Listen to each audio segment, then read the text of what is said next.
коопсуздукка байланыштуу азыркы заманбап чакырыктар коргонуу чараларыбызды күчтөндүрүүнү талап кылып жатканын жакшы билесиздер.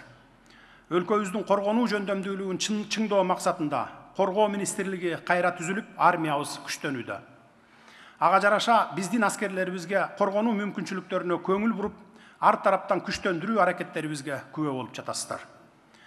Мен кызматка келгенде брондолгон аскер техникаларыбыз жок болсо, бүгүн дал ушул коопсуздук маселесине республикалык бюджеттен болуп көрбөгөндөй каражат бөлүнүп, Тигр маркасындагы атайын бронетехникалар, оор жүк ташуучу аскердик унаалар, Байрактар тиби 2, Акынжы, Аксүңгүр соккуруучу учкучсуз учуучу аппараттары, курал жарактын жана аскердик техникалардын заманбап түрлөрүн сатып алдык.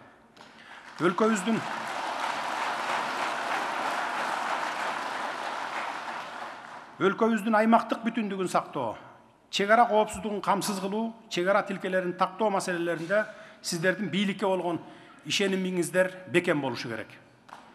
Мындан сырткары, ар бир уул кыздарыбыздын мекенди сүйүү, аны коргоо деген ыйык милдети ар дайым жүрөгүндө сакталып, жүрүү, аң сезимин бала кезинен калыптандыруу багытында иштерди жолго коюу пландарыбыз бар. Кудай буйрса бул ишти жакында баштайбыз.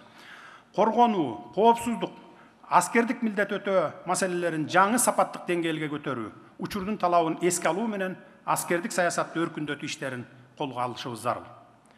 Мекенге ак дилден кызмат кылуу ар бир жараныбыз үчүн жогорку сыймыкка айлангыдай болушу керек. Бүгүнкү дүйнөдө болуп жаткан абалды көрүп турасыздар, кырдаал оор, ошондуктан бул өтө маанилүү иштердин бири, эң негизги иштердин бири.